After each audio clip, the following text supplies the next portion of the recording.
Bem-vindo a mais um programa Conversando com Jefferson. Hoje recebo o timbalbense Luiz Mário, ele que é bombeiro civil e também aluno de enfermagem. Bem-vindo ao nosso programa, Luiz. Muito obrigado, é uma satisfação estar aqui, né, e poder demonstrar um pouco do nosso conhecimento, né, até porque todo conhecimento pode salvar vidas, né, e ainda mais esse daqui. Então, realmente, Luiz, muitas vezes nos deparamos com situações de emergência e não sabemos, não temos orientação para poder salvar e orientar algumas pessoas em momentos críticos. É muito importante o serviço que é feito pelo bombeiro civil. Você é bombeiro civil há quanto tempo?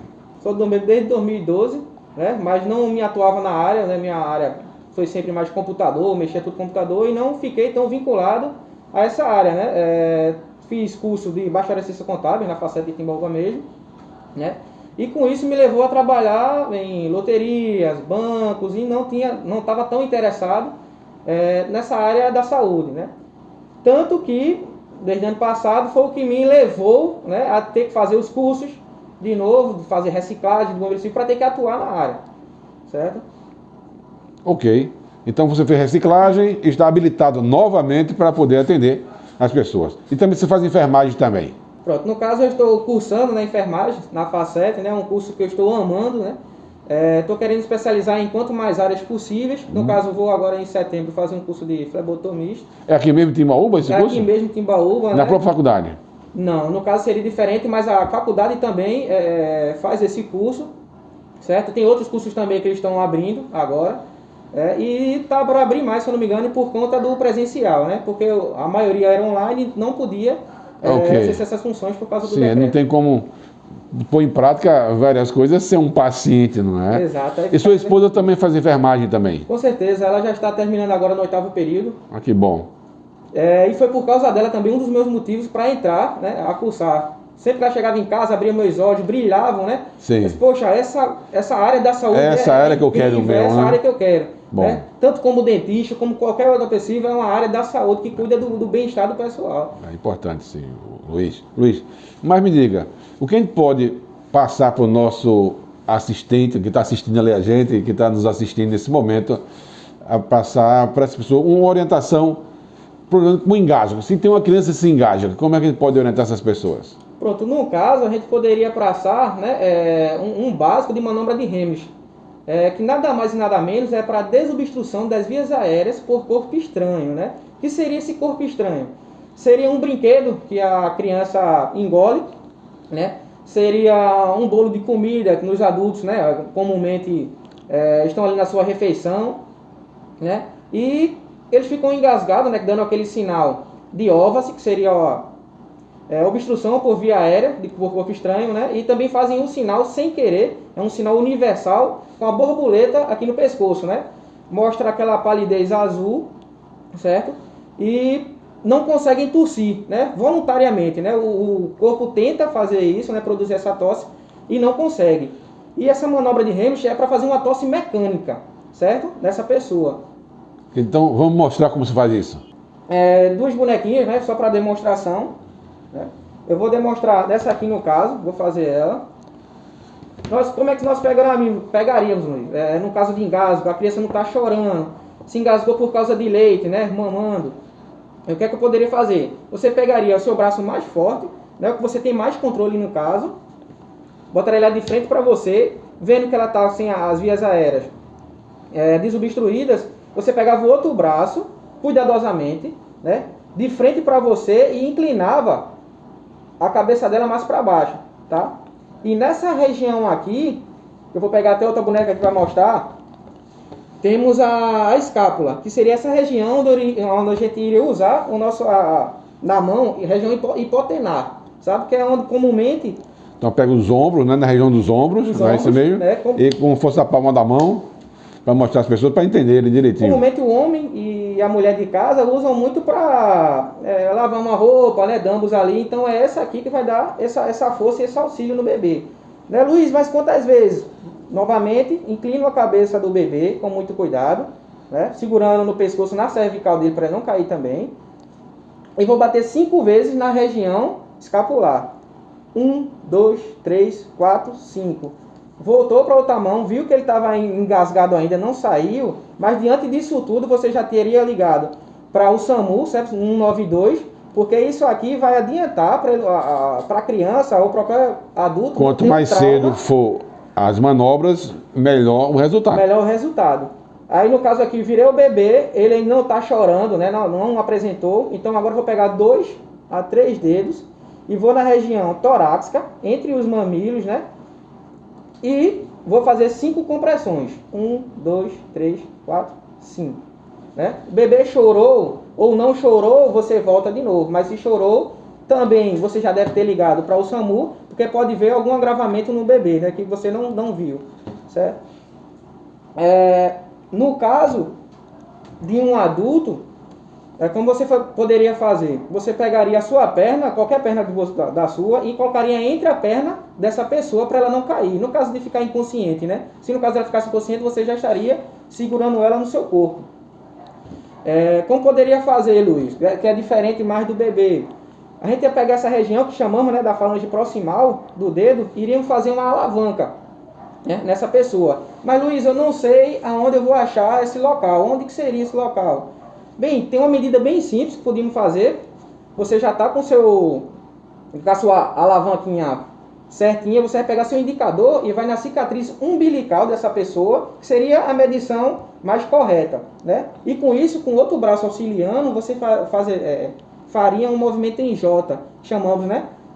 Com força nessa pessoa. Se eu fosse fazer com qualquer pessoa daqui, iria provocar vômito, porque é uma coisa muito forte. Ô Luiz, veja, outro acidente que acontece com bastante frequência, além dos engasgos, que você falou muito bem agora, a questão de acidentes domésticos, como um corte, por exemplo, sangrando, e aí, o que deve ser feito? Pronto. Na questão de um corte, né, você pegaria, se tivesse em casa, que seria o ideal, compressas, gases, para ter que fazer o impedimento daquele sangue sair, sabe? Uma pressão digital, né? Ou com um torniquete, assim?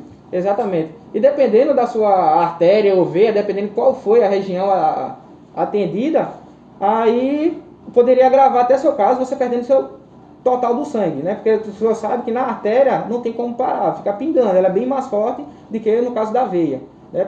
Mas uma pressão resolve, assim, ajuda bastante, viu, Luiz? Ajuda bastante. Eu lembro, Luiz, aqui um caso que eu estava na HR de plantão há um tempo, e veio um paciente que saiu de São Vicente Ferro, e foi lá para o Recife, lá para o HR, e quase morre. Teve que tomar até sangue esse paciente, que teve uma hipovolemia grande esse paciente. E na verdade, o rosto dele estava todo arranhado, as pessoas tinham até medo de olhar para o rosto do rapaz que estava arranhado. Mas só teve um pequeno corte na artéria superficial temporal aqui na frente. E essa artéria sangrou bastante e quase o cara morre. Se alguém tivesse colocado o dedo em cima, teria parado esse sangramento e esse cara não tinha corrido todo esse risco.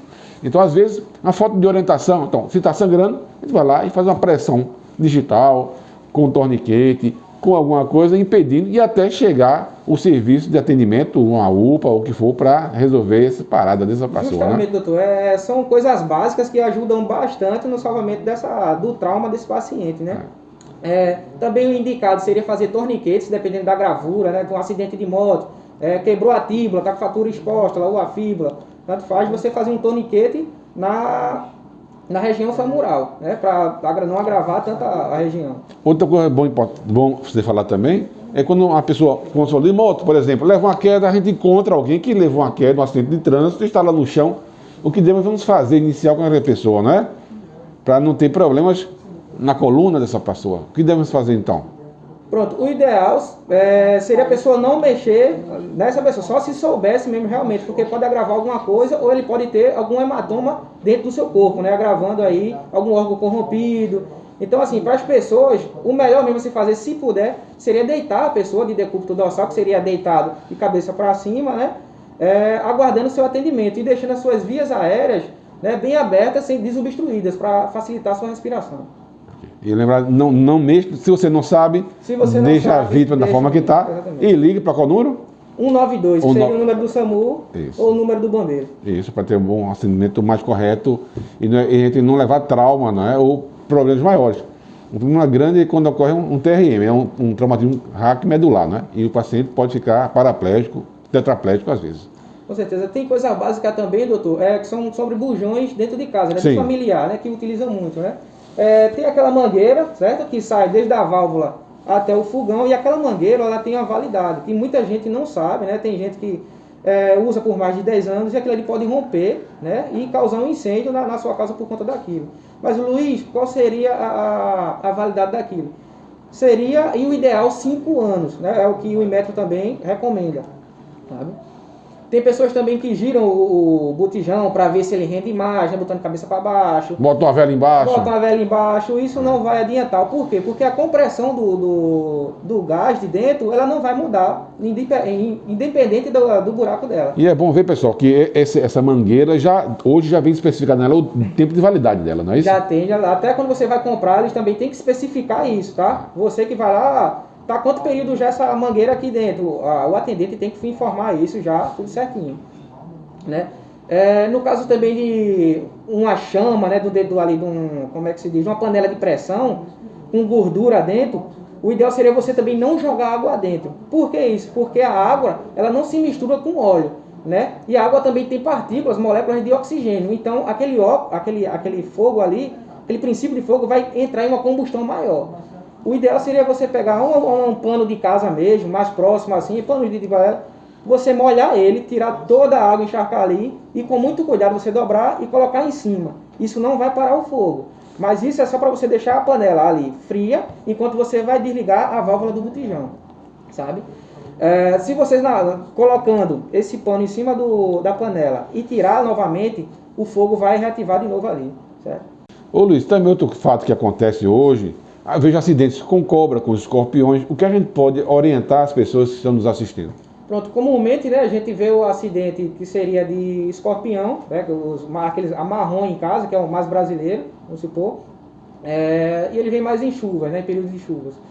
No caso da picada desse escorpião, ou de qualquer outro escorpião, o ideal seria você pegar esse escorpião de alguma forma, um pano, alguma coisa do tipo, ou dizer esse escorpião para alguma unidade especializada. No caso, sair, pegar seu carro, sua moto, sua bicicleta e ir numa unidade de pronto atendimento para ter que colocar um antídoto dela, certo? No caso de cobra, também seria o ideal você tirar uma foto, se possível. Eu sei que é muito difícil, na hora a gente fica com medo, aquela coisa toda, mas você falar qual a cobra vai agilizar muito no processo também de dizer qual o antídoto seria ideal para aquela espécime de cobra. Então, Luiz, estamos chegando ao final do nosso programa e tem agora o seu momento para suas considerações finais. Bem, gostaria de agradecer, né? Foi uma entrevista que vai ajudar muitas pessoas em casa, inclusive, né? O que a gente colocou agora foi um básico, mas se você quiser mais saber, entre no YouTube, procure alguns vídeos, o doutor também coloca no link aí embaixo, para vocês terem noção e poderem salvar qualquer pessoa, até um bebê, se vocês tiverem em casa. Ok. Muito obrigado, Luiz. E bem, um jovem interessado na área da saúde, que sirva, né, como exemplo para as pessoas, que é uma boa função ser bombeiro civil. Então, um abraço para todos. Lembre no final, comente e compartilhe. Um abraço, até mais.